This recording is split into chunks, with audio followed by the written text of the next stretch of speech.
I am Babu Rajendra Prasad. To understand the conclusion of Champaran Satyagraha, it becomes important for us to know some basic concepts of the early 20th century of British India. We have now arrived at a period when by their adroitness the planters put a heavy burden on the tenants forever to carry.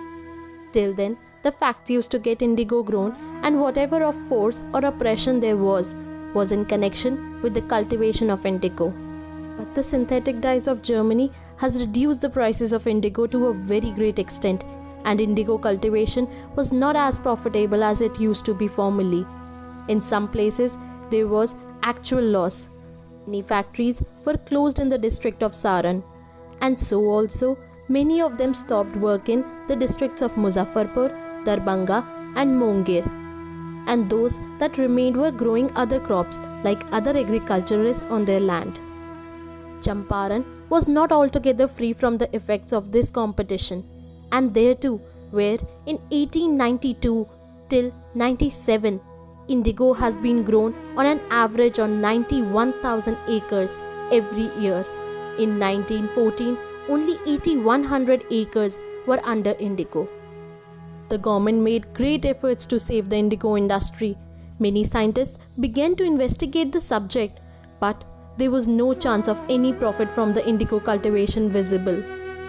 Even indigo grown and manufactured by labor which was not paid for, or if at all at a very low and nominal rate, and which the tenants were compelled to cultivate at loss to themselves instead of yielding profit, now became a source of loss to the planters. Inscrutable are the ways of providence. The tenants saw that what they had not been able to accomplish by their petitions to the government and occasional outbursts of violence was now going to happen of itself, and they began to see the dawn of hope for release from indigo oppression. But who knew that behind the rays of dawning light a storm was gathering, which for some time at least would overcast the brightness and spread darkness once again. The planters saw that they must give up the indigo cultivation. The profits that used to be derived from indigo cultivation could not be made from cultivation of ordinary country crops. They had also invested large sums in tools and plants in their factories, and all this would be a dead loss. They would be reduced to the position of ordinary agriculturalists. They began to think of means by which all the loss should be transferred from themselves to the tenants. And from 1912 to 1914, they were engaged in this enterprise of transferring the loss that should have been borne by them on the shoulders of the tenants. Various means to accomplish this, and of these Sharabeshi, Tavan, Hunda and Harja deserve special mention. The land in northwestern Champaran is not fit for indigo cultivation. When factories were established in those parts, indigo cultivation was not successful. They used to grow paddy and in some places sugarcane and oats. But these were not so profitable, and the great source of their profit was realization of abwab or illegal seizes. It was done as follows. A tenant who had to grow indigo in a certain portion of his holding did not do so, as the land was not fit for it. He grew paddy instead. The factory took the paddy grown on the land, which would have been under indigo if the soil was suitable, and paid a nominal price for it. In some places, instead of paddy, its price was realized. This system is called Hunda. In effect, it amounts to an enhancement of rent. Take an example. A tenant had a holding of 10 bighas and the rent payable for it was Rs 60 per year. He had to grow under the Tin Kathiya system indigo on kathas per bigha of his holding. That is, in this case, on 3 bighas. But he grew paddy on these 3 bighas also and raised 60 mons of paddy. The factory would take these 60 mons of paddy on a nominal price. That is, it would realize besides Rs 60 the rent legally payable by him, 60 mons of paddy at a nominal price. When the government came to know that Hunda was being realized in this way from the tenants, it declared the Hunda to be an abwab or illegal case and ordered that it should not be realized. Perhaps the factory stopped realizing Hunda under this order but began to realize Harja, or damages at the rate of rupees 3 per biga of the holding of the tenants. The damages were supposed to be in lieu of the release given to the tenants from the cultivation of indigo, which was never grown there and for which, by act of God, the soil was utterly unfit. About 1905, the Motihari factory introduced a similar system of release from indigo by releasing Harja. When the government became aware of this, it again considered it illegal and tried to stop it. But the government was not as impartial on this occasion as it had been on the previous occasion. It notified to those factories which had only temporary short-term leases that if they did not stop releasing Abwab, their leases regarding Betia Raj villages would not be renewed by the court of wards. It, however, made an addendum to its notification which deprived it of all its value. Although it had now become clear to everyone that on account of the loss involved in the business, the factories were even more anxious than the tenants to get rid of indigo cultivation. The government added in its notification that if a factory insisted on indigo being grown by a tenant in pursuance of the terms of a contract between the planter and the tenant, and the latter did not wish to grow it, then it would be open to the planter to release the tenant from the obligation on taking damages. No sooner was this declaration made, the planters began to realize damages from the tenants. It has been shown that the indigo planters knew that their position was most unsatisfactory. They thought it was not wise to consult the government often on this matter, and that it was necessary to devise some permanent solution of this difficulty. The planters had all the rights of a landlord, that is, proprietary rights, in those villages subject to the payment of the fixed rent to the Betia Raj. If the income from these villages was enhanced, it would not go to the Raj but to the planter, the lessee, and if the income fell, the loss too would fall on the lessee. The Raj would be entitled to get only the fixed rent from the lessee. Class of villages are those which were leased out by the Raj to the factories for short terms. It was open to the Raj either to resume possession of such villages on expiry of these terms or to renew their terms to the same lessee or to lease them out to the other persons. If the income of these villages is enhanced, the enhancement after the expiry of the term will go to the Raj, which may for this reason resume possession of the villages or resettle them on an enhanced reserved rent with the lessee. When the planters had armed themselves with legal opinion and the government too did not stand in their way, they placed before the tenants a proposal to enhance their rent. It is urged by the planters that the tenants were sick of indigo cultivation, and when the planters promised to release them from the obligation to grow indigo, they welcomed the proposal and gratefully accepted the proposed enhancement. Tenants, on the other hand, say that they knew that indigo was now bound to go. It was no longer profitable to the factories.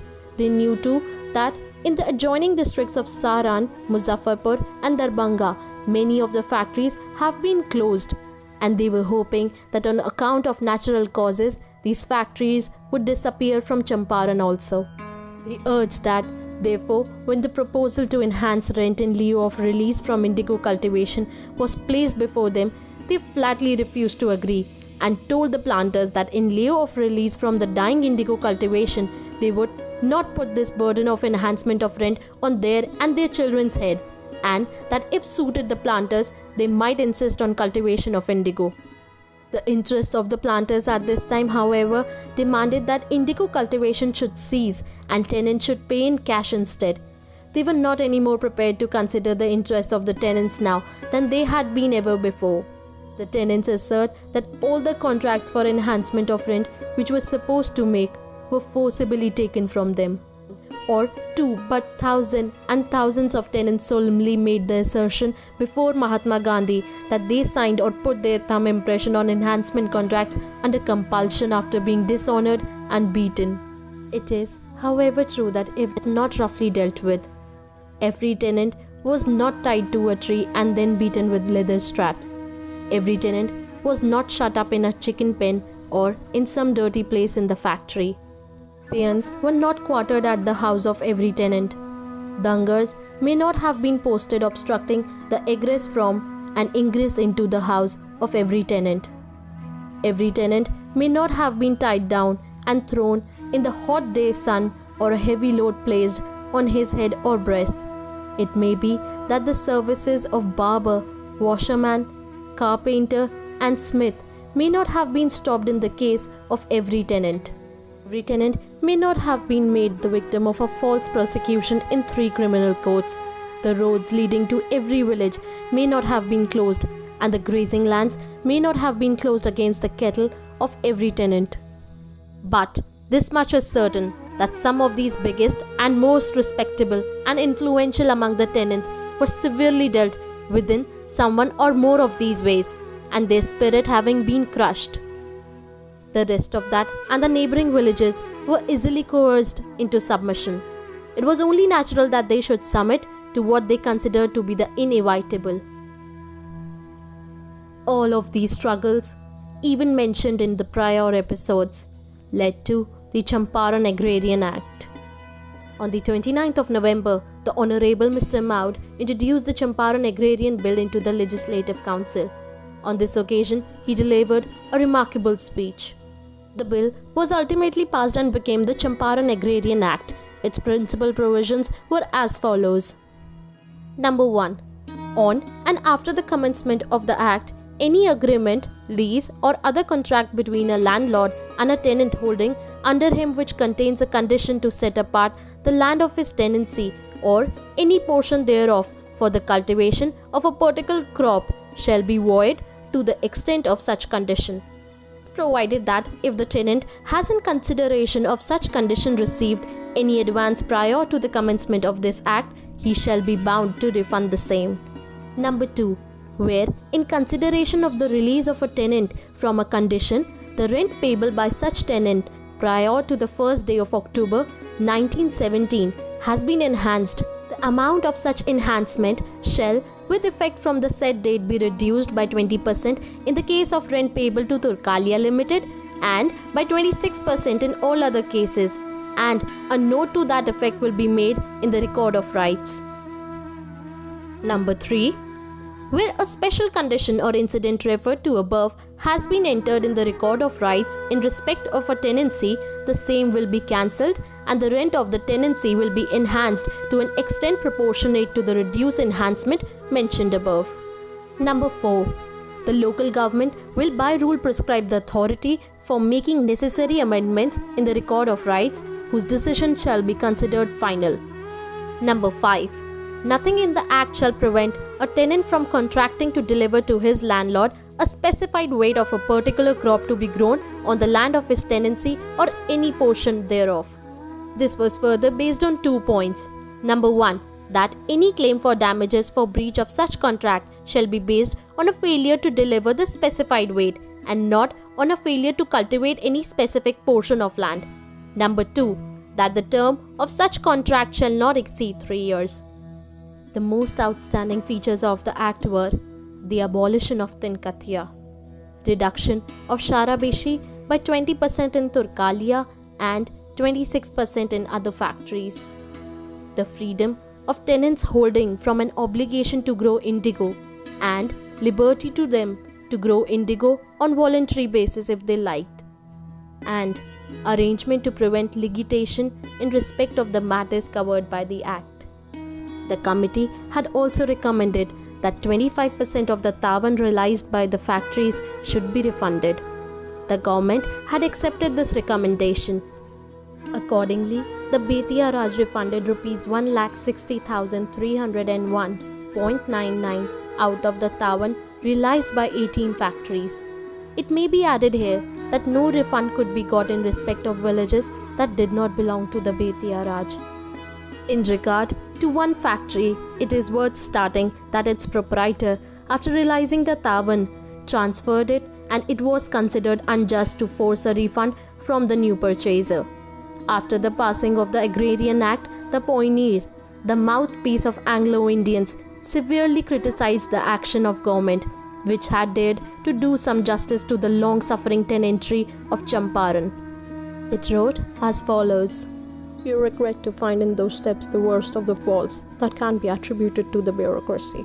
Infirmity of purpose is the keynote throughout, and it manifests itself in the usual symptoms: a purposeless insistence for as long as possible on secretariat secrecy, and a refusal of request for discussion when constitutionally put forward, followed by a prompt acceptance of the same request when the party making them shows a disposition and ability to make things unpleasant for the secretariat.